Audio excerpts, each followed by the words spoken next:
Experiencia número 7, aparejo potencial, donde vamos a tener el siguiente objetivo: aprender el funcionamiento de un aparejo potencial donde se combinan poleas fijas y móviles. Como pueden ver, vamos a usar ambas. Poleas fijas, que ya lo conocemos para qué sirven, cómo son, y las poleas móviles. Y a su vez, aprender a determinar cómo se ahorra esfuerzo. Esto es lo importante acá. Nos dice que sí se va a ahorrar esfuerzo en función de las poleas móviles. Quiere decir que depende de la cantidad de poleas móviles que tengamos para saber cuánto es el esfuerzo que se ahorra. Entonces depende de eso y en la fórmula lo vamos a ver mucho más adelante. Aparejo potencial es una máquina compuesta que resulta de la combinación de varias poleas, ya sean fijas o móviles. Permite ahorrar esfuerzos según la siguiente ecuación. Esta es la ecuación que nos va a decir cuánto se necesita de fuerza para mover un determinado peso. Recuerden que Q es el peso. P para nosotros representa la fuerza necesaria para poder mover ese peso. Como pueden ver, depende de quién, de la variable n, que para nosotros es el número de poleas móviles. Como pueden ver, mientras más grande sea la cantidad de poleas móviles, esto se va a hacer un número mucho más grande. Al ser un número mucho más grande que va a dividir a este peso, lógicamente entonces nos va a dar un resultado mucho más pequeño. Es decir, si n es un número mayor, P se va a ir reduciendo. Entonces lo vamos a comprobar eso, ¿sí? Veamos entonces cómo sería nuestro tablero. El tablero está compuesto por esta polea fija. Esta sería la primera polea móvil. Este sería el cable que los une. Esto también es fijo, sí. Este es un tornillo, por ejemplo. Imagínense un tornillo y aquí está la cuerda. Atraviesa esta polea móvil, pasa por esta polea fija y está enganchado a un dinamómetro en este caso. Sí, aquí vamos a poner un dinamómetro. Esto nos va a marcar cuánto está representando la fuerza necesaria para levantar un determinado peso. Ahora, lo que tienen que notar aquí es que este peso va a estar colgando de la polea móvil, lógicamente. Y esto es lo que tienen que ver. Si Q, por ejemplo, vale 20 newtons, ¿cuánto valdría cada uno de estos vectores de acá que están de forma vertical? Si esto es 20 newtons, 10, ¿cuánto vale este de acá y este? 10, 10. ¿cierto? Muy bien, Es anótese, por favor. 10 y 10, eso es lo ideal, ¿sí? Puede ser que sea un poco menos debido a la fricción, y ese es otro tema que hay que tomarlo en cuenta ya cuando tengan que hacer cálculos muy exactos, tienen que tomar en cuenta esas cosas. Eso es muy importante, ¿sí? En la vida real a veces, como les decía, lo teórico no es igual a lo práctico, pero ustedes tienen que saber identificar qué es lo que está afectando. En este caso vamos a suponer que es 10 y 10 en lo teórico. Por tanto, si esto es 10, entonces P, ¿cuánto va a marcar? El dinamómetro, ¿cuánto va a marcar? Noten ustedes que esta es la misma fuerza. Viene por acá, ¿cierto? Entonces, de forma ideal debería marcar los 10. Muy bien, los 10 debería marcar.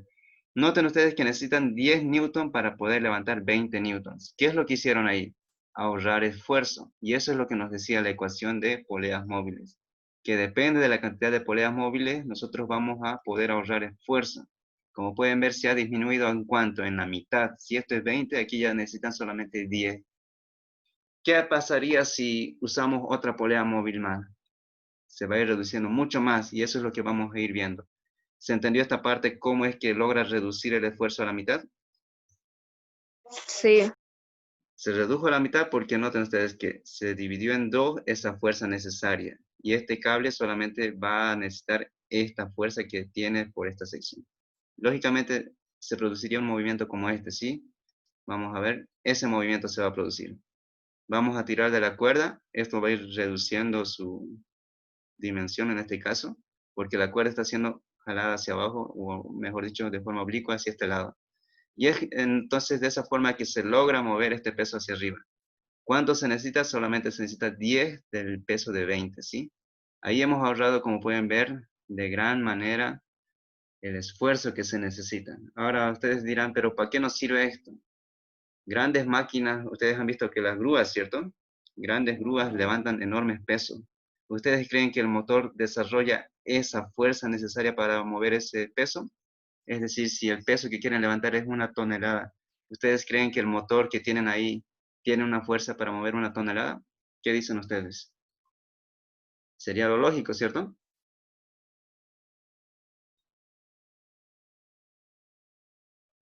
¿Qué dicen ustedes? Si esto fuera una tonelada, necesitarían un motor que pueda levantar una tonelada, ¿cierto? Eso sería lo ideal.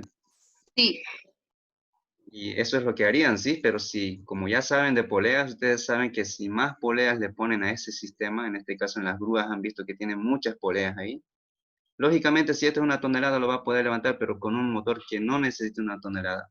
Va a depender de este número de poleas móviles. Entonces ahí es donde entra mucho la ingeniería, ¿sí? Para eso estamos aprendiendo muchas cosas ustedes en la universidad. Aprenden muchas cosas y ustedes tienen que saber aplicarlas. En este caso estamos aprendiendo a ahorrar esfuerzo. Al ahorrar esfuerzo, entonces ustedes necesitarían un motor, digamos, démonos un ejemplo así que sea fuera de lo normal, ¿sí? 100 newton, por ejemplo. Con 100 newton podrían levantar una tonelada. ¿Cómo va a ser posible eso? Tendrían que encontrar el número de poleas que son necesarias para que se pueda lograr eso. Obviamente van a tener que tirar mucho más la cuerda, sí, eso es lógico, pero un motor de 100 newton necesitarían, un motor pequeñito, en otras palabras. Ahí que se ahorran en la parte económica, eso es muy importante, ¿sí? Prácticamente ustedes dirían, da lo mismo que yo le coloque un motor grande a que le coloque un motor pequeño, pero ¿qué implica eso? Los motores se funcionan con energía, podría ser eléctrica, que es lo normal, o qué tipo de motores conocen, a combustión, ¿cierto? Es decir, necesitan de un combustible, algo que les genere ese movimiento. Entonces, y eso cuesta dinero. Entonces, ¿qué es lo que se necesita en las empresas? Ahorrar costos. Esos costos necesitan ahorrar para que podamos tener mayor ingreso, mayor utilidad de las empresas. Entonces, para eso tienen que aprender las cosas, ¿sí? Obviamente, al comprar un motor más pequeño, ahí también están ahorrando que comprar un motor mucho más grande. Eso sucede en las grúas, ¿sí? Por eso es que puede levantar enormes pesos, porque tienen un aparejo potencial funcionando. Muy bien, entonces esta es la fórmula que les decía. Por ejemplo, si es 20 newton, ¿cuántas poleas móviles tenemos? Tenemos uno en este caso, por eso es que colocamos 20 dividido entre 2 a la 1, sería 10 newton. Y aquí se debería marcar esos 10 newton en el dinamómetro, pero como ya les expliqué, no va a marcar eso tanto, va a marcar 9,8, por ejemplo. No llega a los 10, ¿sí? ¿Y por qué? Ya les expliqué por qué. Y en el laboratorio, bueno, al inicio con los primeros grupos, yo quería demostrarles acá que eran los 10, sí, pero luego de tanto revisar el material, de tanto ver si yo estaba fallando, me di cuenta de eso, de la rugosidad, sí. Y eso era muy obvio. Lógicamente uno no se da cuenta a veces rápidamente, pero eso es lo que sucedía. Por eso es que no igualaba lo teórico con lo práctico. Y de eso se trata este laboratorio. Ahora veamos entonces qué sucede si tenemos dos. Como pueden ver, ya tenemos dos poleas móviles. Vamos a mantener el peso de 20. Si tenemos 20 newtons acá, como pueden ver, se está dividiendo entre 2. Quiere decir que aquí hay 10 newtons. Por este otro lado también 10 newtons. Por tanto, esta segunda polea lo que está recibiendo de peso es acá 10 newtons. Pero al ser una polea móvil, se está dividiendo entre 2. Quiere decir que aquí hay 5 y 5. Por tanto, este 5 sería el que se va a marcar acá en el dinamómetro. Es decir, que con 5 newtons ustedes podrían levantar 20 newtons de peso. Y eso es lo que sucedería, así se desplazaría de esa forma. Tienen que mover mucho más la cuerda, lógicamente, pero con 5 newtons pueden levantar esos 20 de ahí. ¿Qué es lo que han hecho? Han ahorrado esfuerzo. Y ese esfuerzo, ya les expliqué hace rato que significa un ahorro económico. No solamente un esfuerzo, no simplemente se ahorran un esfuerzo mecánico en este caso, sino que eso ya deriva a un costo económico. Y ese costo económico es lo que se quiere lograr siempre. ¿Sí? Las empresas siempre quieren reducir sus costos de alguna manera. Y eso es lo importante. Entonces, aplicando la fórmula teórica, tendríamos el peso de 20, dos poleas móviles para este caso. Entonces, 20 dividido entre 4 va a ser 5 newton. Y ahí está lo que les decía, que se van a estar 5 para mover 20. Pero, ¿qué pasa si aplicamos 3? ¿Qué va a suceder? Tenemos 20 acá, se divide entre 2, tenemos 10 y 10. Esto se va a dividir entre 2, entonces tenemos 5 y 5. Esto que siente 5 acá, la tercera polea, se va a dividir entre 2, va a ser 2.5, 2.5. Quiere decir que con 2.5 newton van a poder levantar estos 20 newton. Pero lógicamente tendrían que tirar mucho más la cuerda, ¿sí? Ese es el defecto, o en este caso, como le decimos en este caso, el aspecto negativo, en otras palabras, ¿sí? Si hay algo positivo es porque hay algo negativo, ustedes ya saben eso. Todo está en equilibrio. Si hay algo positivo es porque hay algo negativo. En este caso, lo positivo es que van a necesitar menor fuerza. Lo negativo, ¿qué sería? que van a tener que tirar mucho más metros, es decir, mucha más distancia de cuerda para lograr mover ese peso a una determinada altura. Por ejemplo, si quieren mover, por ejemplo, aquí 1 metro, con una polea moverían 1 metro de cuerda, ¿cierto? Pero con 3 poleas eso se va a multiplicar, es decir, necesitarían mover 3 metros de cuerda para poder levantar 1 metro de altura. Más o menos esa es la relación, ¿sí? No es exactamente eso, pero a eso me refiero. A que si bien han ahorrado esfuerzo, pero van a tener que tirar de la cuerda mucha más distancia de lo que sería con una simple polea. Siempre hay eso, ¿sí? Por eso es que está en equilibrio. Si hay algo positivo es porque hay algo negativo. Bien, lo que les decía, la fórmula, si lo aplicamos en este caso, va a ser 20 dividido entre 2 al cubo. ¿Cuánto es 2 al cubo? Es 8. Entonces, 20 dividido entre 8 nos da 2.5 newton. Y lo que les decía, necesitarían 2.5 newton para poder mover un peso de 20 newton. Pero lógicamente tendrían que tirar mucho más de esta cuerda, ¿sí? Eso es lógico, ¿cierto? Y lo van a poder ver si es que en alguna parte, si es que pueden ver alguna grúa y todo eso. Tira demasiado la cuerda para poder mover una pequeña altura. ¿Tienen alguna duda hasta acá? ¿Han podido ver alguna grúa en alguna parte? ¿En internet, en la televisión, en la vida real? En la ciudad hay muchas grúas, ¿sí? ¿Han visto edificios en construcción? Hay grúas, ¿cierto? Brazos de grúa. Ahí utilizan para subir sus cargas. ¿Han visto? En las construcciones hay grandes grúas. Son Sí, estructuras metálicas. Ahí pueden en la ver, por ejemplo, película. también en las películas, exacto. Pero aquí en Santa Cruz igual hay, ¿sí? Van a ver edificios en construcciones y ahí van a ver brazos de grúas metálicas enormes que levantan pesos grandes. Lógicamente tienen un aparejo potencial porque si no necesitarían mucha fuerza y tienen ahí un pequeño motor. Obviamente debe tirar demasiado de la cuerda para poder mover una determinada altura. Ahí pueden ver ejemplos claros, ¿sí? Ahora vamos a ver este cuadro. Esto es lo que deberíamos nosotros ver ya en la pizarra, en el laboratorio, ver que cuántas poleas fijas hay. Hay una, en este caso solamente hemos usado una polea fija, que es esta de acá. Cambia la dirección, como pueden ver. Yo podría tirarlo de acá a ese ángulo o a otro ángulo. Solo cambia la dirección. Número de poleas móviles. Habíamos hecho primero con 1, ¿cierto? Luego habíamos hecho con 2. Esta es con 3, como pueden ver, 1, 2, 3. Deberíamos hacerlo con 4, ¿sí? Y el peso va a ser el mismo, 20 newtons para los 4 casos. Vamos a hallar P de forma analítica con esta fórmula que les acabo de explicar. ¿Y qué resultado obtuvimos? Cuando es una polea móvil de 20, para un peso de 20 se necesita una fuerza de 10. Cuando son 2 poleas móviles y una fija, para un peso de 20 se necesita 5 de fuerza. Para un peso de 20 con 3 poleas móviles y una polea fija se necesita 2.5, como pueden ver, de fuerza para poder mover esos 20. Pero si tenemos un peso de 20, 4 poleas móviles y una fija, se va a necesitar solamente 1.25 de fuerza para poder mover esos 20. Y así, si vamos aumentando las poleas móviles, esto va a ir reduciendo, reduciendo. Entonces va a depender de ustedes, como les decía, cuánto quieren reducir, cuánto es lo necesario que necesitan. Tampoco es meterle muchas poleas móviles, ¿sí? Por ejemplo, ¿qué tal si hay un motor que, por ejemplo, hay un motor que trabaja a 2 newton, no, a 3 newton, por ejemplo? Es decir, ese motor puede ejercer 3 newton de fuerza. ¿Cuántas poleas móviles le pondrían para levantar los 20 newton? El motor funciona a 3 newton, ¿sí? Máximo puede desarrollar eso, 3 newton de fuerza. Quieren levantar 20 newtons de acá. ¿Cuántas poleas móviles le van a poner? 3. 3. ¿Qué dicen los demás? Si le ponen 2, ¿va a funcionar o no va a funcionar? El que Con dijo 3. 3, el que dijo Con 3, tres. anótese, por favor. Con 3, ¿cierto? Noten ustedes que les dije que puede desarrollar máximo ese motor 3 newton de fuerza. Y el 3 está por acá más o menos. Se necesita 2.5 para poder mover esos 20. ¿Con cuánto? Con 3. Entonces va a depender de eso, ¿sí? Si ustedes le meten, por ejemplo, ya saben que es con 3, pero si ustedes le meten 6 poleas, por ejemplo, 6 poleas móviles, supónganse que van a estar 0.25 newtons de fuerza.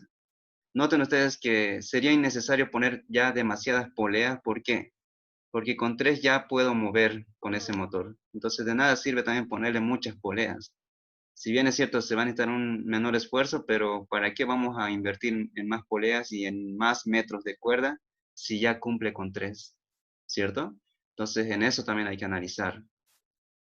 Tampoco es decir, meterle muchas poleas, ¿sí? Hay que analizar, como les decía, el costo y el beneficio. Eso es lo que tienen que analizar, costo-beneficio. Por ejemplo, si tenemos un motor a ver, pongámosle, a ver, de 2 newton, ¿cuántas poleas le van a poner? 4. 4, muy bien. ¿Qué dicen los demás? 4, 4, ¿cierto? 4. ¿Se puede poner más? Sí, se puede poner más, pero va a costar en cuanto al costo de la polea y en cuanto a, es decir, necesitaría más cable. ¿Y funcionaría? Sí, funcionaría, normal. De hecho, el motor necesitaría menor fuerza para moverlo, pero si el motor tiene esa capacidad, ¿para qué vamos a comprar más, como les decía? Entonces, eso es lo que tenemos que analizar siempre, ¿sí? Muy bien, con esto supongo que ya quedó claro esta parte de las poleas. Es algo interesante. Veamos qué tenemos que hacer en cuanto al cuestionario. Graficar potencia versus número de poleas móviles con los valores experimentales y analíticos obtenidos. Eso les voy a explicar cómo hacer, ¿sí? Para que lo puedan hacer ustedes más detallado. Explique si se cumple o no la ecuación teórica. Esto ya les dije muchas veces qué sucede.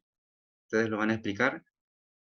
¿En qué reside la importancia de un aparejo potencial? Ustedes ya saben para qué sirven. ¿Qué sucede con la potencia de un aparejo potencial cuando existen más o menos poleas móviles? También ya lo conocen. Entonces está sencillo. En las conclusiones ya saben qué realizar. Aquí vamos a volver un dato a esta parte. Como pueden ver, ya los cálculos están hechos, ¿sí? No vamos a aumentar más datos, solo copian esta tabla, tal y como está, todo. Y esta parte yo lo voy a resolver. Lo vamos a hacer más o menos un gráfico aquí. Se tiene que trabajar con esto, con el número de poleas móviles, dice, y el resultado de la fuerza analítica y experimental. Entonces vamos a graficar aquí más o menos lo que se tiene que hacer. Vamos a hacerlo en esta parte, ¿sí? Bueno, esta es una línea muy gruesa. Vamos a reducir esa línea.